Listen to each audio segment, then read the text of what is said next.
Well, it's been so inspiring just hearing two. I can't wait for the other two, and I'm sort of in between you and them. So I just want to share a couple thoughts.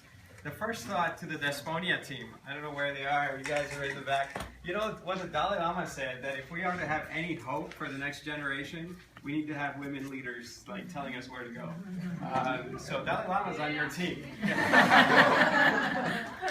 And to the Alliance for Student Empowerment, I really think, first of all, I think Chris should take notes from the council members. You know, the guy who's not afraid to give feedback should be the one. And there you are, Chris. And I think what you guys are really doing is community building. And community building is such an important element of our society today. They took a look at all these books. Google digitized all of them since like 1500, 5.2 million of them. And these researchers were looking at the kinds of words we use in our culture, and the words of individualism, me and mine, went up by 52% over the last 40 years. Amen. Versus the words of community, me, we, us, went down. You know, and so in a way, when I hear these stories, I actually feel responsible as like an adult. I don't know if I'm an adult. I don't behave like one, but by age and by hair, I am one.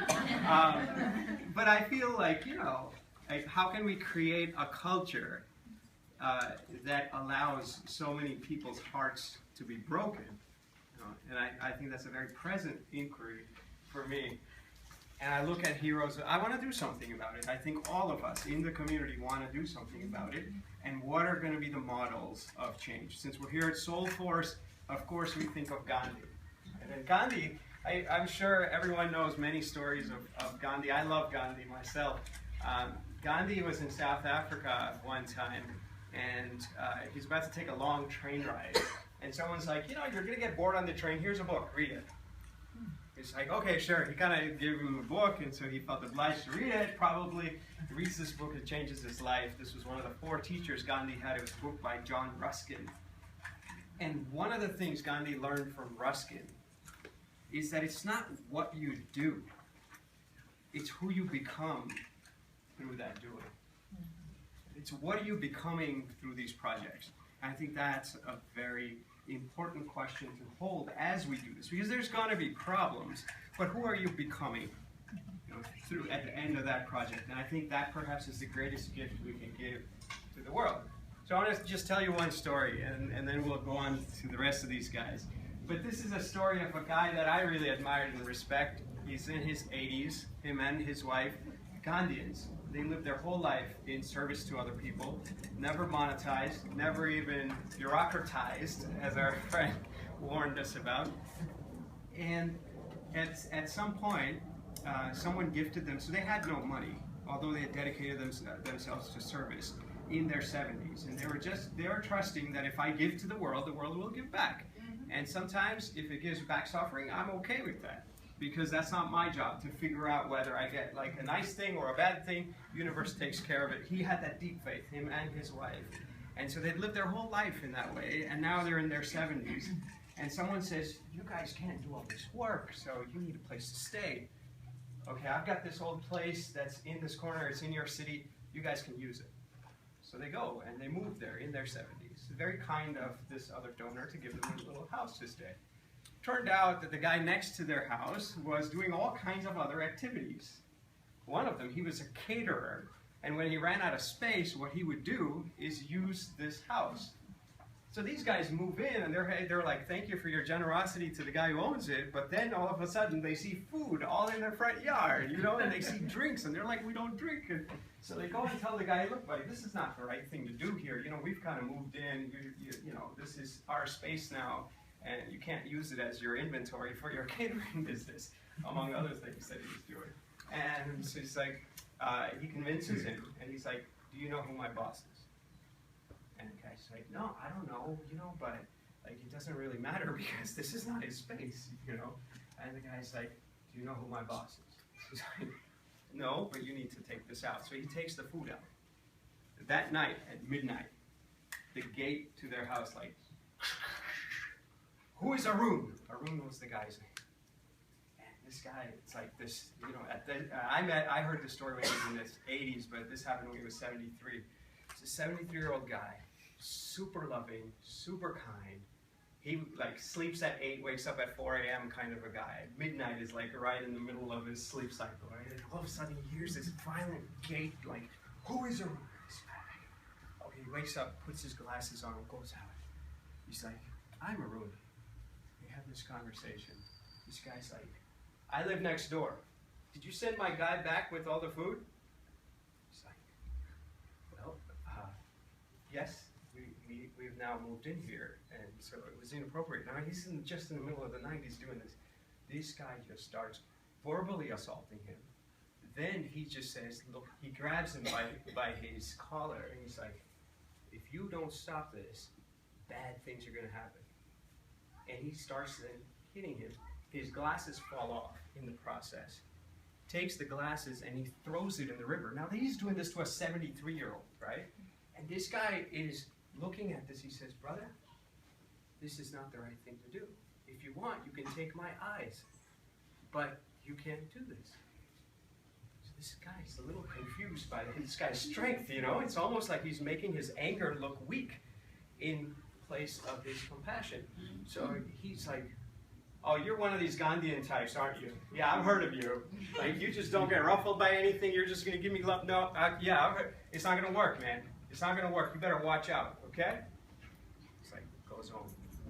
And this interaction. And the next day, the wife of this guy feels a little bad. And she's like, man, I really shouldn't have. That's a terrible thing for my husband to do. He was drunk and all this stuff. So she comes, she apologizes. And she knew they didn't have any money. So she says, you know, the glasses that my husband threw away, I'm so sorry. I'd love to get you another pair, you know. Can you tell me what your prescription is? This guy, this Gandhian, it wasn't just that he had done a lot of projects. It's who he becomes through that when he's in this single encounter that is not even a project, right? So he's looking at this, and he says, no, sister, you know what? Those glasses were kind of old anyways. I had to get new glasses anyway, so it's okay, I'll get the glasses. But how are you doing? Right? He just kind of like starts engaging with her, and this woman doesn't really know how to respond, and they kind of have a connection. And over time, he says, you know, I really need to reach out to that brother who assaulted me. Now this guy feels really bad. Now the whole community is in on this act of violence that he's done. He feels really bad. So whenever they cross paths, he's looking down. Right? He cannot look the 73-year-old in the eye for what he has done. He's looking down. But the 73-year-old doesn't say, yeah, that's right, you better look down. That was the wrong thing to do. Now you learn. No, he says, I don't like it that he has to look down. I want him to look me in the eye. I want him to embrace me as a human being. She's like, how can I reach that guy's heart? So he's constantly scanning for inputs for this guy who is his adversary. He's constantly scanning for inputs to see how he can touch his heart. One day, this guy, you know, Indian walls, I don't know if you know, they don't have a lot of soundproofing going on, you know? So whenever that guy's on a call doing a deal, and he cusses every other word, you know, he's like, blah, blah, blah, blah, blah, blah, bleep, bleep, bleep, bleep, bleep, you know, and this guy's like this Gandhian guy, and you probably never said a curse word in like 50 years, you know, and he's hearing this one call he hears that this guy's about to hang up, and he says these 3 words. He says, Jai Shri Krishna. Krishna is like divine, is deity, and it's basically saying, I pay homage to the divine. And Arun Dada hears this. He's like, oh my God, that guy.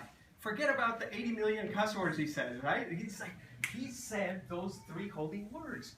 So next time he interacts with him, he says those same words, Jai Shri Krishna. And the guy's like, all right, fine. I don't mind saying that. I've said it before. He starts saying Jai Shri Krishna. So now whenever they cross paths on the way, they're saying Jai Shri Krishna. I pay homage to the divine. He had all this other bad stuff, but they're saying Jai Shri Krishna to each other. This same guy, when I heard the story, they had the same neighbor 9 years later. But they interacted with each other in this very deep way. When at one time, so they had this ritual. Whenever he goes on a scooter, when he flies by, He's like, Jai Shri Krishna, right? They go both back and forth. So one time he didn't say that. And another went up to him and he's like, how come you didn't say Jai Shri Krishna to me today? He's like, well, because I saw that you were reading. I didn't want to disturb you.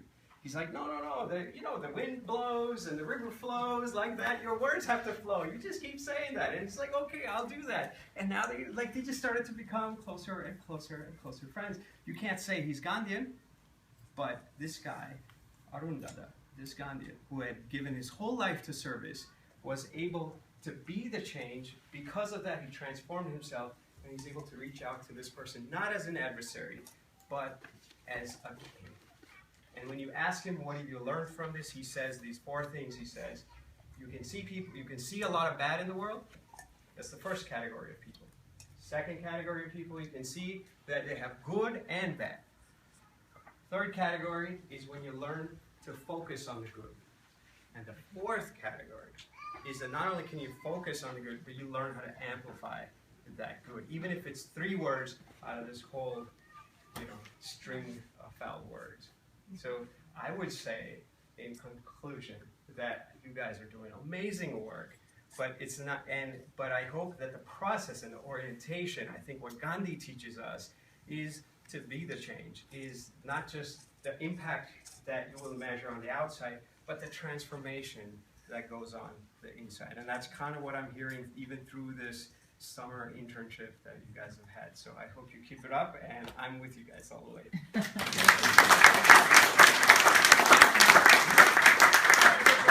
Segue to the conversation we're going to have now. I'm going to have you, Gap, just